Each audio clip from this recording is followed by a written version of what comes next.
কাল বসে শিখেছি। তোমার মধ্যে এই জমি জমা হবে আপাতত এখন। হাসছো কেন? বলো হাসছো কেন? একতলা আমার এক বিন্দু পছন্দ না।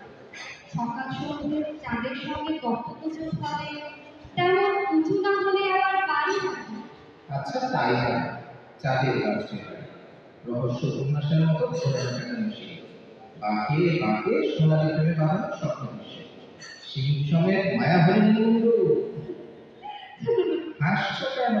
বলো হাসছো কেন? কাটা হরিণ দেয়ালে ঝুলবে, অসহ্য।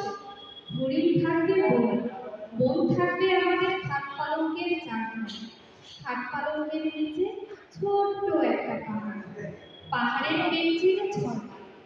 আচ্ছা তাই হয়, পাহাড়ের পেঁচিয়ে ঝর্ণা, ঝর্ণার পেঁচিয়ে কাশ্মীর থাকবে, সিরিয়ে রাজস্থান ছাড়, জলের ছাঁচের মতো পুকুর করা, জানলার গায়ে মেঘ, মেঘের গায়ে রাত্রি পাঞ্জাবি, পাঞ্জাবি গায়ে লক্ষ্মণ জীবনের কাজ। হাসছো কেন? বলো হাসছো কেন? মেঘ রোজ রোজ পাঞ্জাবি পরবে কেন?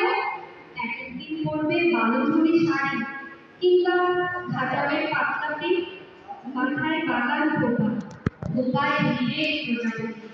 আচ্ছা তাই হয়, মেঘ সাজবে জরিপার শাড়িতে, আর তখন মোহাম্মদ খানের শাড়ি জয় জয়, আর তখনই অরণ্যের রামদের রাজের প্রধানের ঢাকা, কাঁধে ছাপিয়ে পড়ার জন্য জেগে উঠবে জলপ্রপা, শিকড়ের শিকারের জন্য তীর ধনুক দাওয়া ধরি।